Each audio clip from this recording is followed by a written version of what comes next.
우리 그리스도인들은 예수님을 믿어서 구원받은 사람들, 그리고 예수님을 따라가는 사람들, 그리고 예수님의 제자라 불림을 받는 사람들입니다.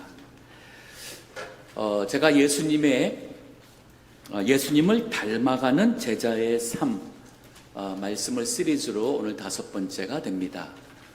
그냥 예수님의 제자가 아니라 예수님을 따라가는, 그래서 닮아가는 그 제자의 삶은 무엇인가 한다면, 첫 번째는 성령 충만, 즉 성령의 인도함을 따라 살아가는 삶을 살아야 됩니다. 두 번째는 거기에서 맺히는 열매가 성령의 열매예요. 세 번째는 우리 믿음이 그냥 단순히 믿는 것을 넘어서서 좀 더 온전한 믿음의 사람, 하나님을 범사에 의지하며 신뢰하며 인정하며 여호와를 경외하는 사람, 이게 바로 온전한 믿음이에요. 지난주는 이 경건에 대해서, 참된 경건의 삶을 사는 것에 대해 설명했습니다. 자, 우리 그냥 믿는 교회 다니는 성도가 아니라 우리는 예수님을 따라가며 그래서 주님을 닮아가는 삶을 사는 제자로서 오늘 5번째는 서로 사랑이라는 것입니다. 오늘 본문의 말씀은 예수님께서 최후의 만찬을 하시고 가룟 유다는 예수님을 배신하려고 나가고, 그리고 이제 겟세마나에 가서 붙잡히기 이제 글쎄 한두 시간 정도의 시간이 있지 않았을까. 그때에 예수님이 주신 마지막 교훈들입니다. 유언과 같은 교훈들이 13장에서부터 16장까지 있고, 17장 요한복음에는 그들을 위해서 예수님이 기도해 주시고, 그리고 모두 나가는 게 바로 이제 예수님이 붙잡히시며 그 다음날 십자가에 못 박히시는 바로 그 시점이에요. 즉, 이 말씀이 그냥 지나가면서 한 얘기가 아니라 의도적으로 예수님께서 주신 귀한 말씀입니다.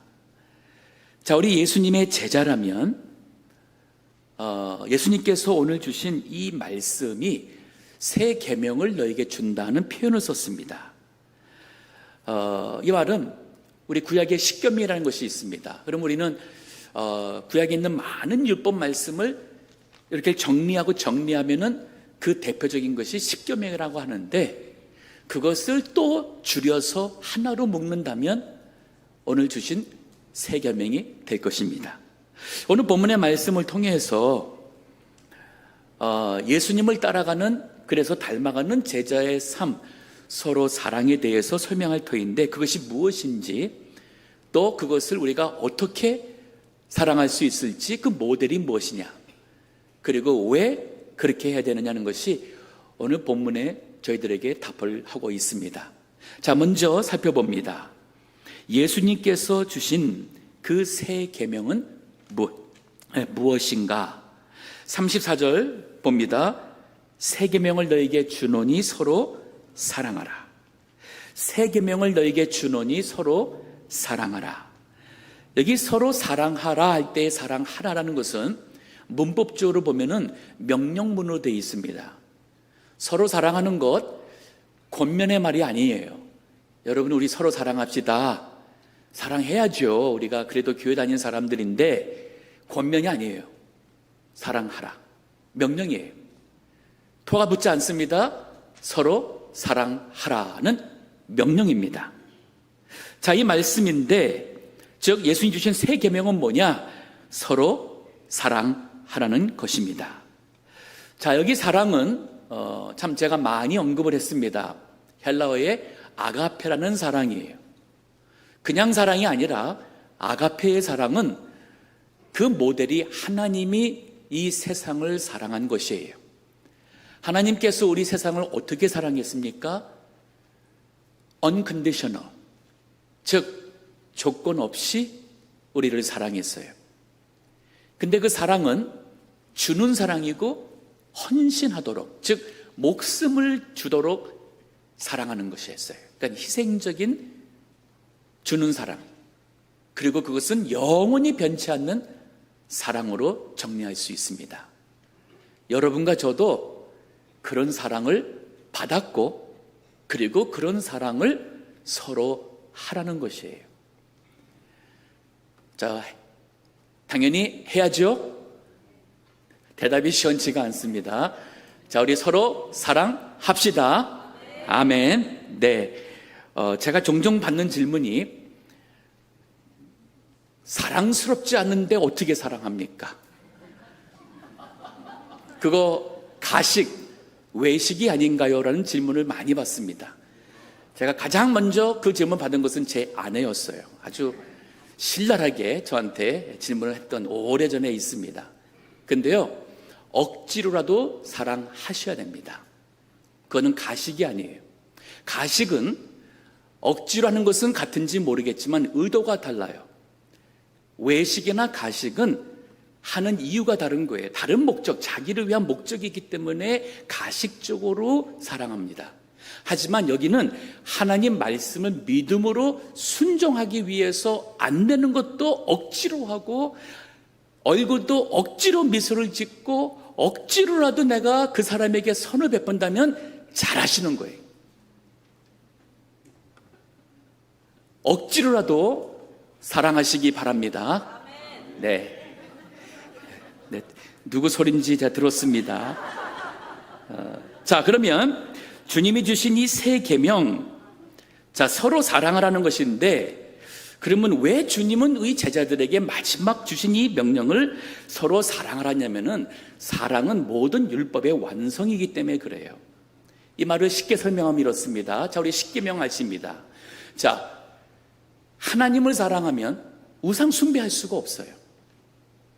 하나님을 사랑하는데 다른 신을 둘 수 없습니다. 하나님을 사랑하는데 여호와 이름을 망령되이 할 수가 없어요. 부모를 사랑하는데 어떻게 부모를 거스리고 부모를 순종하지 않을 수 있겠습니까? 내가 그 사람을 사랑하는데 그 사람을 왜 해치고 죽이겠습니까? 내가 저 사람을 정말 하나님의 사랑으로 사랑하는데 왜 그 가정을 깨트리며 간음을 하겠습니까? 왜 거짓말하고 왜 거짓 증언을 할까요? 자, 보세요. 사랑을 하면은 결국은 율법의 모든 것 다 지켜지게 된다는 거예요. 이게 바로 로마서 13장 10절에 바울이 설명하고 있습니다. 거기 이런 말이 있습니다. 사랑은 이웃에게 악을 행치 아니하나니 그러므로 사랑은 율법의 무엇이라 했습니까? 완성이라는 거예요. 내가 정말 지금은 억지로 하더라도, 억지로 하면서라도 주님 사랑하기 때문에 내가 사랑하며 사랑의 말을 하고 행동할 때에 점점 나는 그런 사랑의 사람으로 만들어져 가는 것이고, 그렇기 때문에 다른 하나님의 말씀을 어기는 것을 하지 않는 사람이 된다는 뜻이에요. 자, 실제로 율법사가 예수님께 와서 질문을 합니다. 율법 중에, 마태복음 22장 36절에 보면 율법 중에 어느 계명이 크니까? 어느 계명이, 많은 계명 중에 어느 게 가장 중요합니까? 이 말이 될 수도 있어요. 거기에 예수께서 가라사대 네 마음을 다하고 목숨을 다하고 뜻을 다하여 너 주 너의 하나님을 사랑하라 하셨으니 이것이 크고 첫째 되는 계명이요, 둘째는 그와 같이 내 이웃을 내 몸과 같이 사랑하라 하셨으니, 이 두 계명이 온 율법과 선지자의 강령이니라. 하나님을 정말 사랑하시고, 그리고 그 하나님의 사랑으로 내 주변에 있는 모든 사람들, 가족은 물론이거니와 교인도 물론이거니와 정말 이웃을 사랑할 수 있다면 그분은 정말 훌륭한 예수님의 제자의 삶을 사시는 거예요.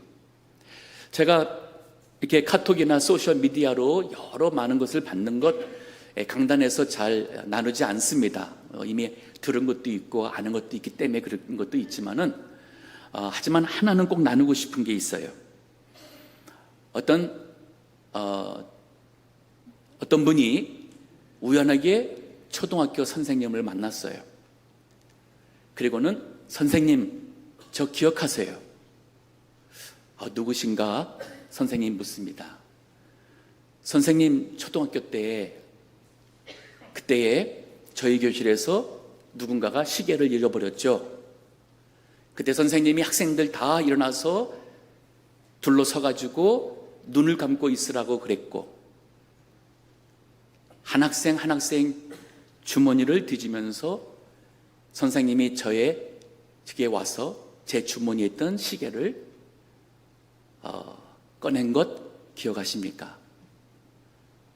하지만 선생님은 아무 소리 하지 아니하고 계속 옆에 있는 학생들 그리고 모든 학생들에게 다 지나가서는 제가 그 도둑이라는 훔쳤다는 것 말하지도 않았고 아무에게도 그리고 그 이후에도 말하지 않았지요. 저는 그때 너무 부끄러웠고 창피했고 그리고 다시는 그러지 않으리라 결심했습니다. 아, 자네가 그 학생인가? 하고 선생님이 말합니다. 아, 선생님 저 맞아요. 근데 어찌 저를 모르십니까?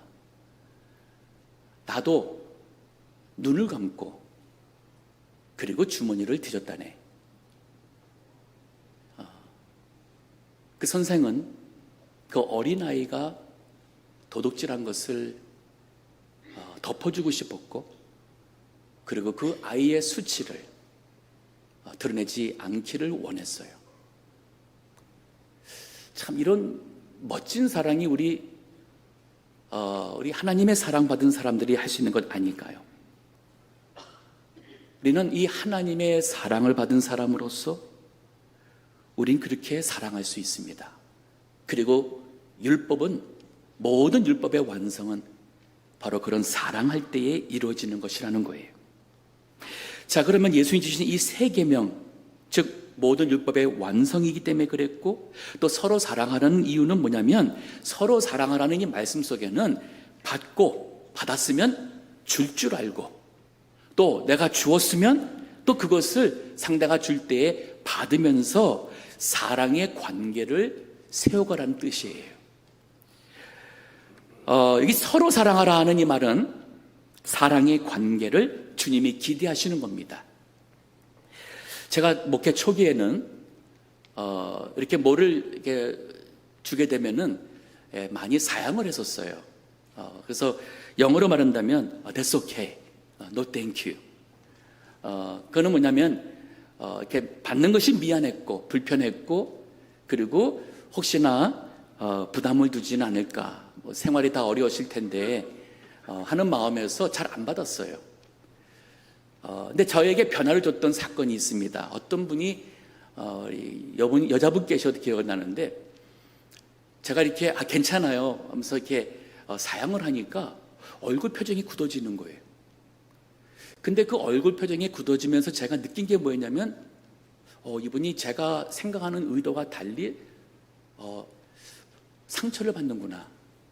본인은 저를 사랑해서 큰 마음으로 오랜 생활에서 부족하지만 이렇게 했는데 혹시나 이게 선물이 비싼 게 아니라 그래서 그런 것이라든지 이 오해를 하는 것이구나 하는 마음이 들어가지고 제가 그때 아니하고서 받긴 했어요. 그리고서는 곰곰이 생각해 봤습니다. 그리고 본문의 말씀이 떠올랐어요. 서로 사랑하라는 것은 크든 작든 감사히 받고 그 사랑을 그리고 다시 갚으면 되는 거예요. 그러면 받고 주고 또 받고 주면서 그 관계가 사랑의 관계가 세워져 가는 것입니다. 이게 바로 서로 사랑하라는 거예요. 그 이후로는 아마 요즘에 우리 성도님 잘 아시겠지만 저한테 뭐 주면은 제가 잘 받는 거 아실 거예요. 아유 감사합니다. 제가 사양한 거 별로 못 보셨죠. 그러니까 저한테 뭐 주실 때는 두 번 생각하고 주셔야 돼요. 제가 사양 안 하고 받을 수 있으니까요. 하지만 목회자의 입장에서도 제가 최선을 다해서 받은 사랑을 또 은혜를 갚고자 합니다. 초대 교회가 바로 그런 모습이었어요. 사도행전 4장 32절에 보게 되면 거기 이런 표현이 있습니다. 예루살렘 교회예요. 믿는 무리가 많은 사람들이었어요. 교인이 굉장히 많았어요. 뭐 유대인만인 게 아니라 또 헬라 사람들도 있었고 뭐 각종 사람들이 있음에도 불구하고 한 마음과 한 뜻이 되었어요. 예수님 믿으니까 다 하나가 되었습니다. 그리고는 모든 물건을 서로 통용하고 제 물건을 조금이라도 제 것이라 하는 이가 하나도 없더라. 물론 이 당시의 상황은 그런 이유가 있었던 것은 이 오순절날 절기를 지키기 위해서 왔다 가는 예수님을 만나게 되어서 예수님을 더 알고 싶어서 집에 돌아가지 않고 거기 계속 있다 보니까 자, 있을 만한 것도 변변치 않습니다. 가져온 그러한 돈도 다 썼습니다. 이러다 보니 그들이 먹는 일, 자는 일이 힘든 상황인 사람들이 많았어요. 그때 예루살렘에 거주하던 사람들이, 재정적 여유가 있는 사람들이 필요한 것을 주는 것이에요. 옷도 줬을 것이고 신발도 나눴을 것이고 그들이 잘 수 있는 잠자리도 아마 나눴을 것입니다. 이렇게 서로 제 물건을 조금이라도 내 것이니까 내 것 이라는 개념보다는 서로가 나누기 시작했습니다. 33절에 사도들이 큰 권능으로 주 예수의 부활을 증거하니, 자, 그냥 인간적으로 사랑만 나누는 것이 아니라 복음이 선포돼 가는 가운데 무리가 큰 은혜를 얻어, 즉 예수님을 믿어서 이제는 하나님의 사랑을 받은 사람으로 변했다는 거예요. 3, 4절에 그 중에 핍절한 사람이 없으니, 즉 없어서 굶어 죽든지 추워서 얼어 죽든지 하는 사람이 있을 수가 없었다는 거예요. 이는 밭과 집 있는 자는 그것을 팔아가지고 그 판 것의 값을 가져다가 사도들의 발 앞에 두매 저희가 각 사람의 필요를 따라 나눠 줌이더라. 공산주의와 다른 것은, 공산주의는 뺏어가지고 나눠주는 것이고, 우리 기독교의 복음은 하나님의 은혜와 사랑이 있으니까 기뻐서 자원하여서 내가 가진 돈이 없으면 있는 것이라도 팔아서 없는 사람에게 나눠주고 싶었던, 그리고도 기쁜 것이 바로 서로 사랑하라는 거예요. 이게 교회입니다. 자, 그러면 이 사랑을 어떻게 할까요? 그 기준을 한번 생각해 보겠습니다. 세 계명, 서로 사랑하라.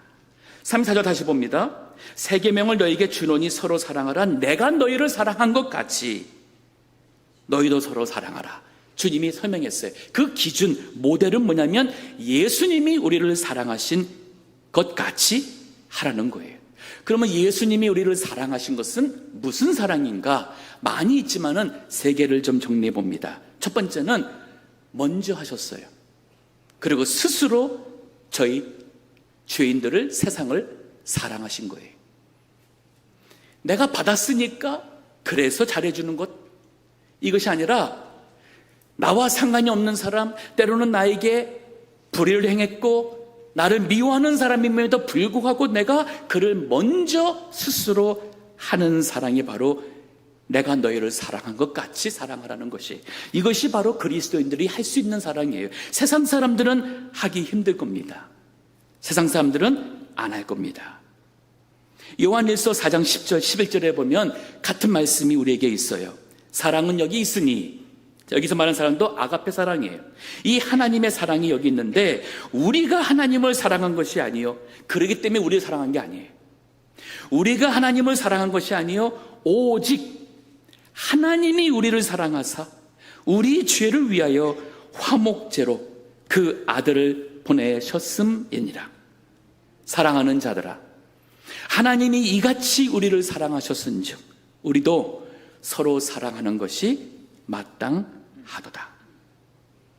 먼저 인사할 수 있고, 먼저 마음을 풀 수 있고, 먼저 그 사람을 헤아리며 이해하며 사랑으로 품을 수 있는 것, 하나님의 사랑으로 살아가는 거예요. 오늘이 Father's Day죠. 항상 Father's Day는 조용히 지나가는데 저희 교회도 이상하게 조용히 지나가는 것 같습니다. 저도 아버지 된 입장에서 우리 남자의 아버지의 마음을 대변하고 싶습니다.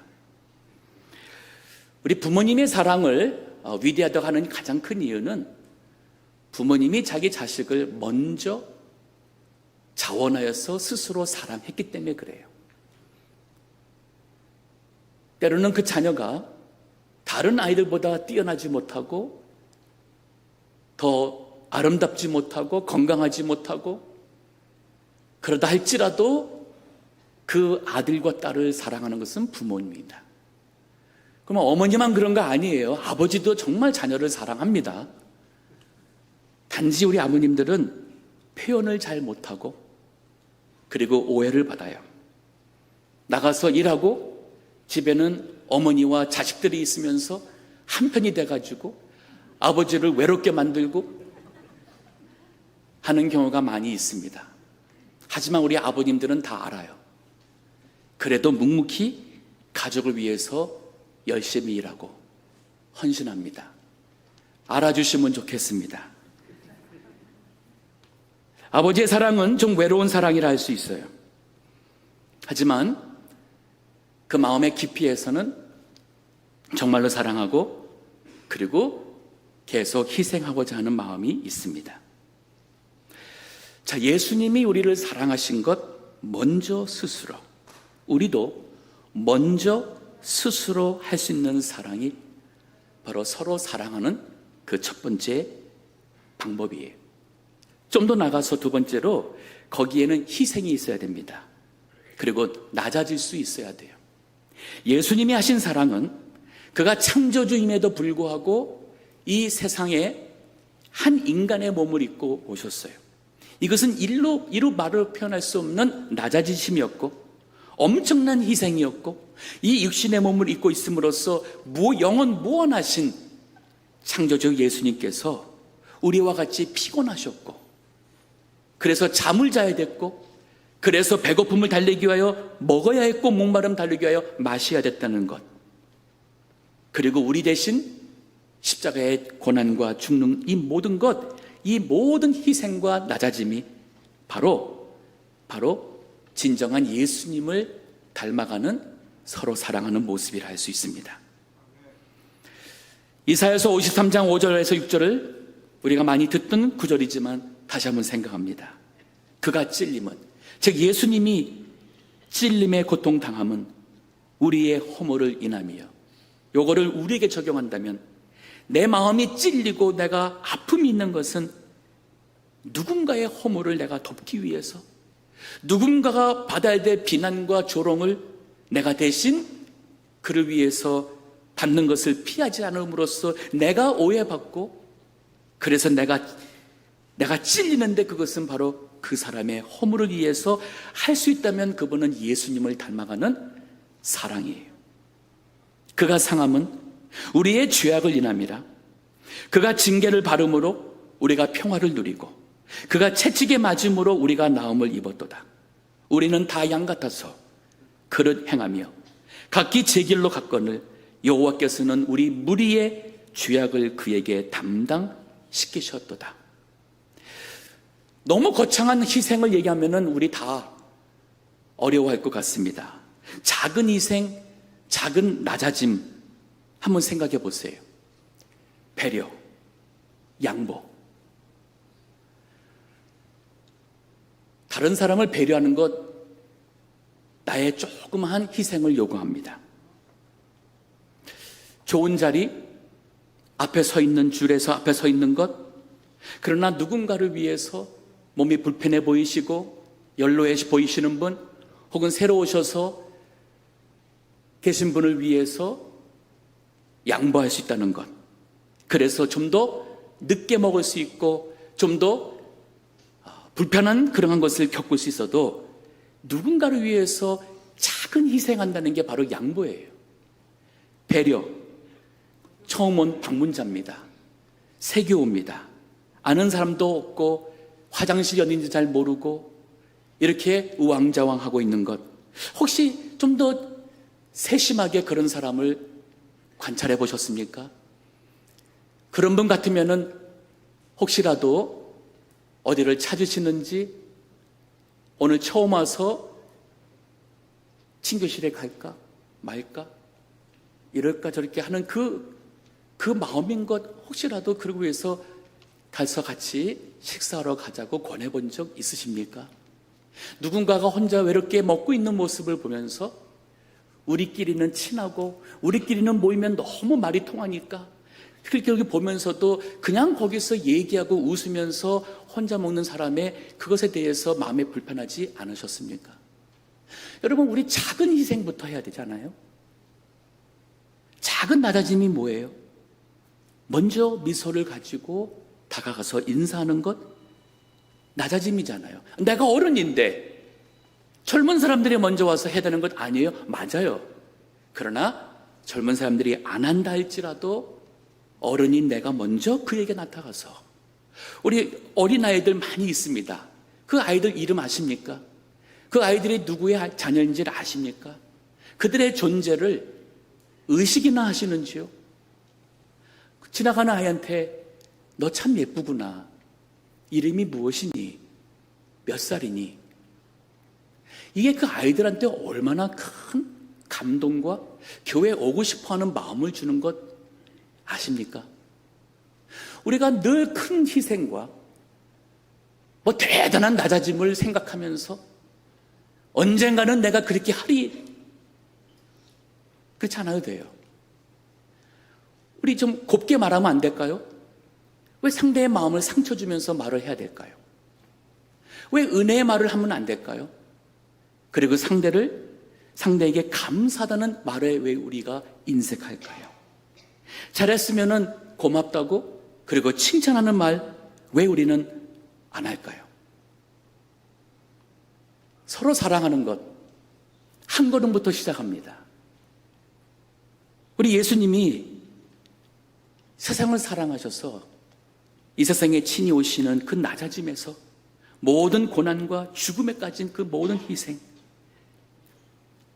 내가 너희를 사랑한 것 같이 너희도 서로 사랑하라 합니다. 더 나갑니다.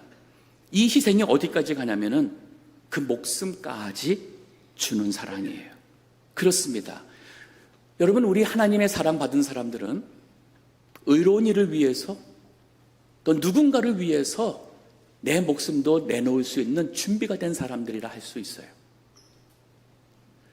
혹시 내 가족 위해서 목숨 내놓을 수 있는 우리 아버님들 많이 계시죠? 아니, 다 그러시죠? 내 아내를 위해서 목숨 내놓을 수 있는 우리 남편분들 다 그러시죠? 조용하네요. 네라는 말하는 남자분이 하나도 없습니까? 저 부족하지만은 저는 그러고 수 있고 그렇게 해야 된다고 생각합니다. 여기 계신 남자분들, 남편이라면 아내 지키세요. 아내 위해서 목숨 내놓을 수 있어야 됩니다. 내 아들, 딸을 위해서 목숨 내놓을 수 있어야 됩니다. 하나님의 일을 위해서 나갈 때에 내 목숨도 내놓을 수 있는 그러한 예수님의 제자가 돼야 돼요. 물론 우리가 인간인지라 막상 그 시점에 되면은 마음이 변해가지고 뭐 어떻게 될지는 모르겠지만 최소한 그래도 우리 평상시에는 최소한 그것이 옳다고 생각하고 그렇게 돼야 된다고 우리가 믿음으로 살아야 되지 않을까요? 자, 요한일서 3장 16절 다시 봅니다. 거기 또 봅니다. 거기 보면은 그가, 예수님이에요, 우리를 위하여 목숨을 버리셨으니 우리도 이로써 사랑을 알고, 즉 예수님이 그 목숨 버리시는 사랑 때문에 우리가 하나님의 사랑이 무엇인지를 알게 되었어요. 이 사랑은 세상 사람들이 모르는 사랑이에요. 우리도 형제들을 위하여 목숨을 버리는 것이 마땅하도다. 제가 하는 얘기가 아니에요. 우리 예수님을 따라가는 제자들이라면, 예수님을 닮아가는 그러한 믿음의 인격과 그러한 마음의 소유자라면 형제들을 위하여서 목숨을 버릴 수 있고 버려야 되는 것이 마땅하됨을 고백할 수 있는 분이 되셔야 됩니다. 17절에 누가 이 세상 재물을 가지고 형제의 궁핍함을 보고도 도와줄 마음을 막으면 하나님의 사랑이 어찌 그 속에 거할까 보냐. 뭐 죽기는커녕 누군가가 고통을 받고 있음에도 불구하고 무관심하고 있다면 어떻게 하나님의 사랑이 우리 안에 있다고 말할 수가 있겠냐는 거예요. 자녀들아, 우리가 말과 혀로만 사랑하지 말고 오직 행함과 진실함으로 하자.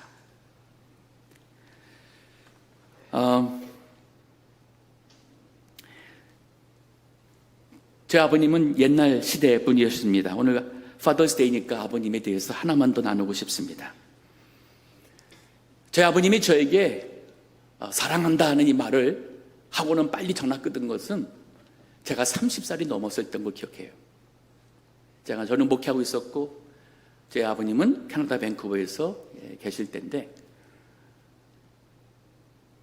평생 그 말 들은 것 같아요. 처음으로 사랑한다. 근데 그 말 딱 들으니까 갑자기 이거 뭐지?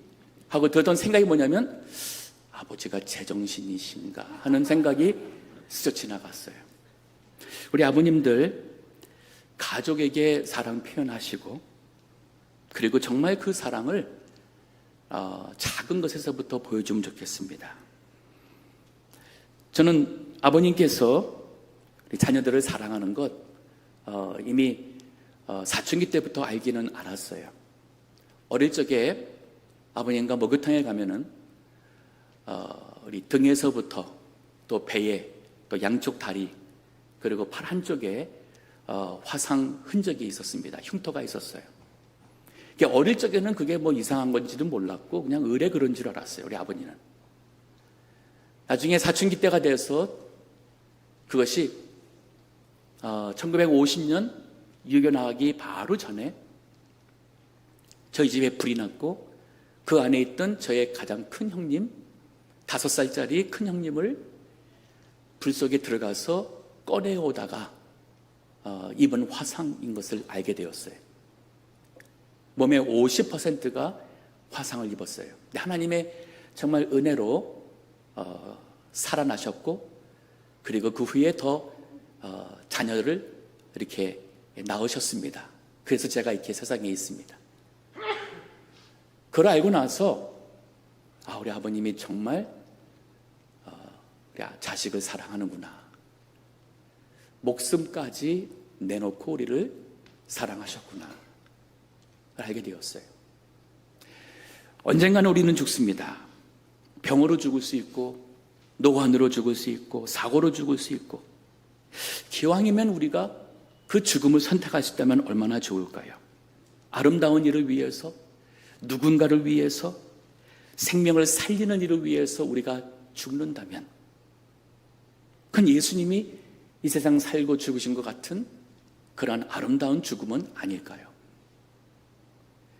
대부분 사람들이 죽는 것에 대해서 어떻게든지 마지막까지 그냥 이렇게 뭐 좀 안 아프고 오래 살다가 그냥 밤에 자다가 쑥 죽기를 원하시는 이런 생각을 많이 하는데 기왕이면 언젠가는 한 번 죽어야 될 인생인데 그 죽음에도 어떠한 의미가 있는 그런 선택이 주어진다면 얼마나 좋을까요? 이게 바로 예수님께서 말씀하신 내가 너희를 사랑한 것 같이 너희도 서로 사랑하라. 목숨까지 나누며 사랑하라.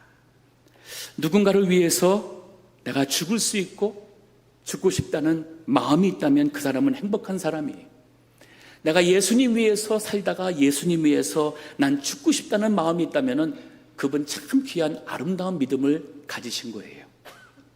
내가 무엇을 위해서 뭐 할지는 모르겠지만 난 정말 주님 잘 믿다가 이 믿음 안에서 하나님의 기뻐하시는 일을 위해 살다가 나는 이 세상 떠나 천국 가고 싶다는 그 마음이 있다면 그것 또한 우리 주님이 기뻐 받으시라 봅니다. 마지막으로 왜 이런 사랑을 해야 됩니까? 즉 서로 사랑하면 어떤 결과가 일어나는지 오늘 본문 35절에 이렇게 말합니다. 너희가 서로 사랑하면 이로써 모든 사람이 너희가 내 제자인 줄 알리라. 즉 너희가 서로 사랑하면 이로써 모든 사람이 세상에 있는 모든 사람들이 너희가 내 제자인 줄 알리라. 이 말은 너희가 바로 나를 증거하는 그 증인의 삶을 살게 되는 것이라는 거예요. 우리가 전도하고 선교하는 것 물질로 하기도 하고 가서 말로써 전파하기도 합니다. 설교합니다. 그들에게 이해할 수 있도록 증거를 제시합니다. 근데 모든 전도보다 가장 위대한 전도는 바로 사랑하는 거예요. 창세기 13장 7절에서부터 보면은 아브라함의 그 위대한 믿음이 한 사건이 있습니다. 아브라함은 정말 믿음이 훌륭했고, 그리고 하나님의 하나님을 정말 사랑했어요. 그래서 하나님의 이름이 먹칠되는 것을 절대로 원치 않았습니다. 조카하고 갈등이 생겼습니다. 서로 너무 하나님의 복을 받아서 이 가축이 많다 보니까 서로 자꾸 다투게 된 거예요. 땅 싸움을 하게 되는 거예요. 그럴 때 그가 어떻게 합니까? 창세기 13장 7절에 보면, 그러므로 아브라함의 가축의 목자와 롯의 가축의 목자가 서로 다투고, 또 가나안 사람과 브릿 사람도 그 땅에 거하였는지라. 이 땅이 없는 거예요. 아브라함이 롯에게 이르되 우리는 한 고륙이라. 이 말은 뭐냐면, 우리 같이 믿는 하나님의 사람들이 아니냐, 우리 같은 교인들이 아니냐, 나나니나 내 목자나 네 목자나 서로 다투게 말자.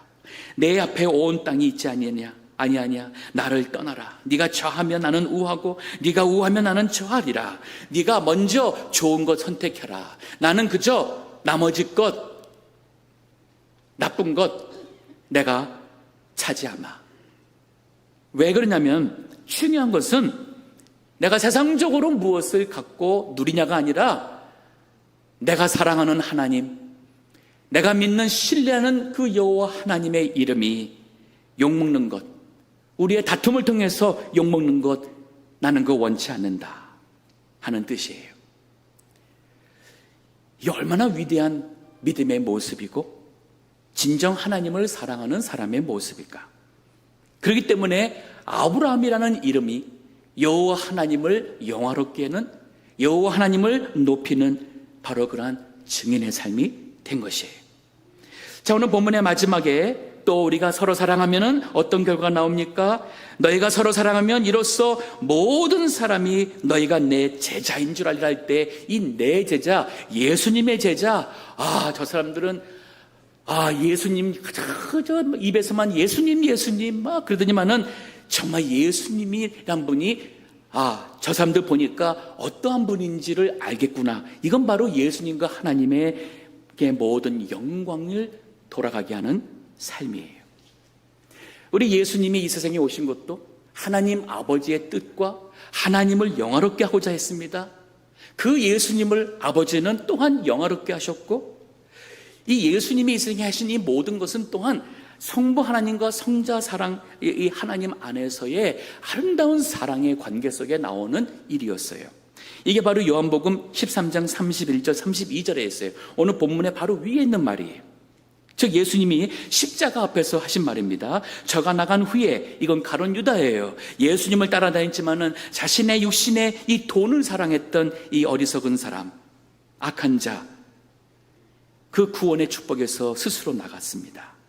예수께서 가라사대 이제 지금 인자가, 즉 본인입니다, 영광을 얻었고 이 세상을 구원하는, 그래서 이 세상의 구세주로서 십자가의 죽음을 가는 이것을 예수님은 영광으로 받았고, 그리고 영광을 하나님께서 주었다고 말합니다. 인자가 영광을 얻었고 하나님도 인자를 인하여 영광을 얻으셨도다. 아들이 이때까지 순종했고 이제 십자가를 지게 되니 하나님 아버지께서 영광을 받는다는 뜻이에요. 32절에 만일 하나님이 저를 인하여 영광을 얻으셨으면 하나님도 자기를 인하여 저에게 영광을 주시리니 곧 주시리라. 우리 성도들의 삶은 나는 하나님을 영화롭게 하고 하나님은 나를 영화롭게 해주시며, 하나님이 주신 영광스러운 것을 통해서 내가 또 예수님의 제자로서 그분의 이름을 영화롭게 하며, 하나님은 나를 또 귀하게 여기셔서 나에게 이 귀한 영광의 직분과 삶을 허락하시는, 이게 바로 예수님의 제자의 삶에서 누려지는 축복이 아닐까요? 서로 사랑할 때 이것이 이루어집니다. 오늘 본문의 말씀, 예수님을 닮아가는 제자의 삶의 모습은 사랑이에요. 우리 서로 사랑합시다. 가정에서, 교회에서.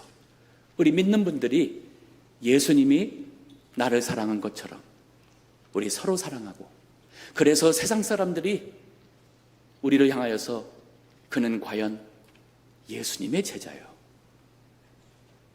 하나님께 영광 돌리게 되기를 주의 이름으로 축원합니다. 기도하겠습니다.